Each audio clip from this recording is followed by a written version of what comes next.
ETF index mutual funds నేర్చుకుని stock మార్కెట్లో రాణించాలనుకుంటున్నారా? వెంటనే ఈ నెంబర్కి కాల్ చేయండి. అమెరికా వీసా పొందడం కోసం ఇక మీదట ఇంటర్వ్యూల నుంచి మినహాయింపు వస్తుందా? కొత్తగా నిబంధనలు అమలులోకి తీసుకొచ్చే ప్రయత్నం జరుగుతుందా? లేదా పాత నిబంధనల్ని మరోసారి పదును పెట్టేటువంటి ప్రయత్నం జరుగుతున్నాయి? ఈ అంశాన్ని విశ్లేషించేటువంటి ప్రయత్నం చేద్దాం. మనతో పాటు లా రీసెర్చర్, అమెరికన్ లా రీసెర్చర్ సాయి శ్రీనివాస్ గారు. సాయి శ్రీనివాస్ గారు నమస్తే. నమస్తే సార్. సాయి శ్రీనివాస్ గారు, ఏంటి కొత్తగా చెప్తున్నారు? వీసా ఇంటర్వ్యూకి వెళ్ళాల్సినటువంటి అవసరం లేదు, డ్రాప్ బాక్స్లతోనే సరిపోతుంది అని. అసలు ఏ కేటగిరీలో వాళ్ళకి వస్తుంది? ఇది అసలు నిజమేనా?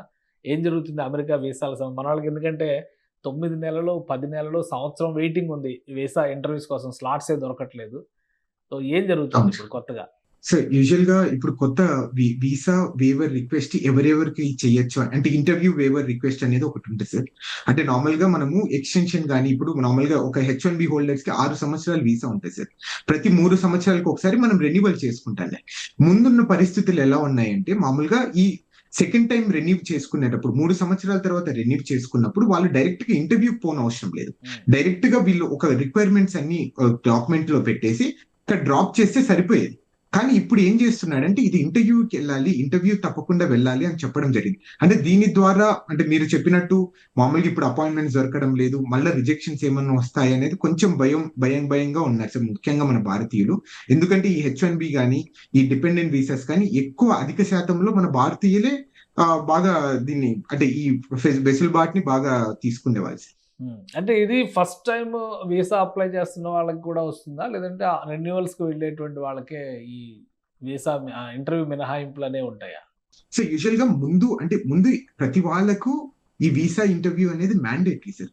ఈ కోవిడ్ టైంలో ఏమైపోయిందంటే కొంతమంది డిపెండెంట్ వీసాస్ కి అట్లనే రెన్యువల్స్ చేసుకునే వాళ్ళకు ఒక చిన్న వెసులుబాటు ఇవ్వడం జరిగింది. అంటే ఎందుకు కారణం అంటే ఆ రోజున్న పరిస్థితులు అంటే కోవిడ్ కారణం కానీ ఇక్కడ ఉన్న స్టాఫ్ తగ్గిపోవడం కానీ అంటే అధిక శాతంలో డబ్బులు ఏమన్నా ఎక్కువ ఖర్చు అయిపోతుందేమో ఈ వీసా ఇంటర్వ్యూలకు వల్ల పిలవడం వల్ల అనుకున్న కొన్ని సిచ్యువేషన్స్ వల్ల ఆ రోజు మనకు వెసులుబాటు ఇవ్వడం జరిగింది. అంటే రెన్యువల్స్ కి ఒకటే.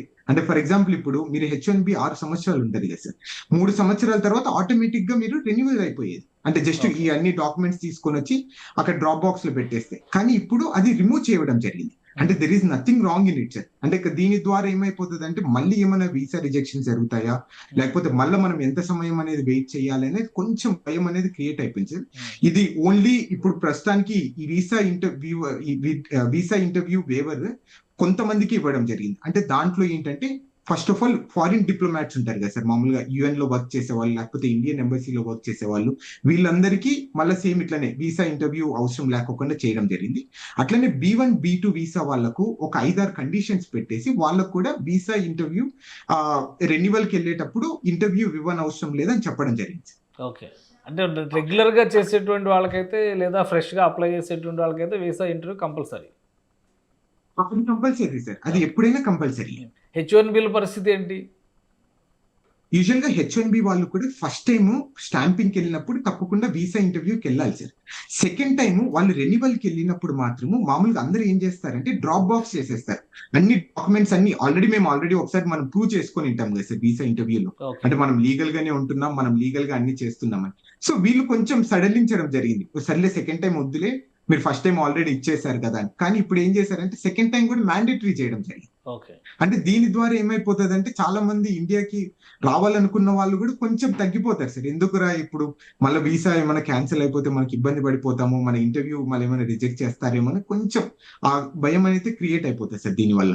గ్రీన్ కార్డు వచ్చినటువంటి వాళ్ళకు కూడా గ్రీన్ కార్డు ఎప్పుడు క్యారీ చేయాలి, లేదంటే కనుక వెరిఫికేషన్ ఆఫీసర్స్ ఎంక్వైరీ చేసినప్పుడు దాన్ని ప్రొవైడ్ చేయకపోతే కూడా యాక్షన్స్ ఉంటాయని ఒక ప్రచారం జరుగుతుంది. ఇందులో నిజమెంత? అసలు ఇలాంటి రూల్స్ ఏమైనా ఉన్నాయా?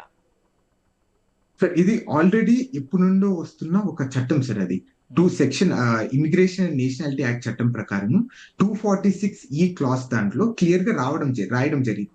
18 ఏళ్ళు పైబడిన వ్యక్తి ఎవరైనా కానీ తప్పకుండా ఐడెంటిటీ ప్రూఫ్ క్యారీ చేయాలి. సో అది చేయకపోతే మీకు ఫెడరల్ మిస్డిమీనర్ గా తప్పకుండా మీరు ఛార్జెస్ ఫేస్ చేస్తారు అనేది ఆల్రెడీ రాయడం జరిగింది. అంటే ఇవన్నీ ఎందుకు తీసుకొని వస్తున్నారంటే సుమారు ఇక్కడ మనము 1,20,80,000 మంది ఇక్కడ ఆల్రెడీ ఉన్నారు సార్, వెల్ ఎస్టాబ్లిష్డ్ గా గ్రీన్ కార్డ్ వచ్చిన వాళ్ళు ఉన్నారు. సో వీళ్ళందరినీ మనం ఎలా మనము హోల్డ్ ఆన్ చేయాలి, వీళ్ళందరూ ఎలా ఐడెంటిటీ ప్రూఫ్ తీసుకొని రావాలి అనుకున్న ఒక ఇంటెన్షన్ తోనే ఇది జస్ట్ ఒక ట్వీట్ చేయడం జరిగింది తప్ప ఎక్కడే గానీ మనం దీని ద్వారా ఎక్కడే గానీ భయం క్రియేట్ చేయడం కానీ ఎక్కడే గానీ లేదు. ఈ సెక్షన్ ని ఏ రోజే గానీ ఇంతవరకు ఎప్పుడే గానీ చాలా తక్కువ సందర్భాల్లో అంటే ఇది కొత్తగా వచ్చిన సెక్షనా లేదంటే ఆల్రెడీ ఉన్న సెక్షన్ ఇప్పుడు ఇంప్లిమెంట్ చేస్తాం అనేటువంటి వార్నింగ్ ఇచ్చారా? ఇది ఆల్రెడీ ఉన్న సెక్షన్ ని ఇప్పుడు ఇంప్లిమెంటేషన్ చేస్తామని చెప్తున్నారు సార్. అంతే. అంటే గ్రీన్ కార్డ్ హోల్డర్స్ లో ఎక్కువ గ్రీన్ కార్డ్ హోల్డర్స్ లో ఎక్కువ ఇండియన్సే ఉంటారు అనేటువంటిది మన వాళ్ళు నమ్మేటువంటి. ఎనీ టైం జేబులో పెట్టుకొని తిరగకపోతే చర్యలు తీసుకుంటే ఇంటి దగ్గర ఉండొచ్చు, రకరకాల రీజన్స్ ఉండొచ్చు, కారణాలు ఉండొచ్చు, కానీ చూపించాల్సింది. ఇప్పుడు పైగా అమెరికాలో కార్డు జేబులో పెట్టుకోవాల్సినటువంటి అవసరం ఉందా? ఏటీఎం కార్డులే క్యారీ చేయరు, అంతా మొబైల్ మీదే నడిపిస్తారు అని చెప్పని అంటారు. సో ఈ గ్రీన్ కార్డుకి అటువంటి ఈ కాపీలు ఏమైనా ఉంటాయా, లేదంటే అది కంపల్సరీ ఫిజికల్ కాపీని క్యారీ చేయాలా? సో అది మ్యాండేటరీగా వాళ్ళు చెప్పడం ప్రకారం ఫిజికల్ కాపీయే మ్యాండేటరీగా మీరు క్యారీ చేయాలి. చేయకపోతే మిమ్మల్ని తప్పకుండా ఇక్కడున్న చట్టాల ప్రకారం మిమ్మల్ని అరెస్ట్ చేసే అవకాశం కూడా ఉంటుందని చెప్పడం జరుగుతుంది. రైట్. అయితే దీనివల్ల పెద్ద ఎఫెక్ట్ ఏమీ ఉండకపోవచ్చు. అంటే ఇది జనరల్ గా జరిగే రూల్ ని ఈ రోజు మేము రెగ్యులర్ అంటే ప్రొసీడింగ్స్ లో బాగా రెగ్యులర్ గా జరిగే ఎక్సర్సైజ్ గానే మనం చూడాలంటారా? రెగ్యులర్ గా జరిగే ఎక్సర్సైజ్ గా చూడాలి తప్ప మనం ఏదైనా ఇది భూతద్దంలో పెట్టి చూడాల్సిన అవసరం లేదు. కానీ మీరు అన్నట్టు ఇందాక మీరు అన్నారు కదా, అంటే ఇక్కడ మన వాళ్ళు ఏటీఎం కార్డులు క్యారీ చేయరు, ఇదేం క్యారీ చేస్తారు ఇవన్నీ, అంటే అది ఒక్కటి కొంచెం భయంగా క్రియేట్ అవుతుంది సార్. అంతే. ఎందుకంటే మళ్ళీ ప్రతిసారి క్యారీ చేసి అది ఎక్కడైనా పోతే అది మళ్ళీ అప్లై చేయడం ఎన్ని రోజులు పడుతుందని ఒక చిన్న భయం తప్ప ఎక్కడే కానీ మనం వరి కావాల్సిన అవసరం అయితే లేదు. రైట్. ఇక వీసా ఇంటర్వ్యూల విషయంలో మాత్రం రెన్యూవల్స్ లోనే మినహాయింపులు ఎక్కువ ఉన్నాయి. ఫ్రెషర్స్ అయితే మాత్రం ఇంటర్వ్యూస్ ప్రిపేర్ అవ్వాల్సిందే, స్లాట్స్ కోసం వెయిట్ చేయాల్సిందే. అవును సార్. అంటే రెన్యువల్స్ కి మ్యాండేటరీగా ఇంటర్వ్యూ పెట్టడం జరిగింది సార్. ఓకే. అంటే రెన్యువల్స్ కూడా ఇంటర్వ్యూ మ్యాండేటరీ చేసేటువంటి ఇది ఉంది. అవును sir. Right. Thank you Sai Srinivas గారు విశ్లేషణ అందించినందుకు. ఇది అమెరికాలో కొత్తగా నడుస్తున్నటువంటి, కొత్తగా తీసుకుంటున్నటువంటి కొన్ని నిర్ణయాలు కొంత గుబులు రేపుతున్నాయి, కొంత ఆనందాన్ని నింపుతున్నటువంటి పరిస్థితి కూడా ఉంది. వీసా ఇంటర్వ్యూలకు సంబంధించి కొన్ని నిబంధనలను సరళతరం చేశారు. వాటితో పాటు కొన్ని కేటగిరీలకు మాత్రం మళ్ళీ ఇంటర్వ్యూలు కంపల్సరీ చేసినటువంటి పరిస్థితి. ఇక గ్రీన్ కార్డు నిబంధన కొంత గుబులు రేపుతుంది. అయితే ఇది రెగ్యులర్ ఎక్సర్సైజ్గానే చూడాల్సి ఉంటుందని చెప్పని సాయి శ్రీనివాస్ విశ్లేషిస్తున్నారు. ఇది special discussion. Keep watching. Suman టీవీలో మీ పర్సనల్ అండ్ బిజినెస్ ప్రమోషన్స్ కోసం కింది నెంబర్కి కాంటాక్ట్ చేయండి.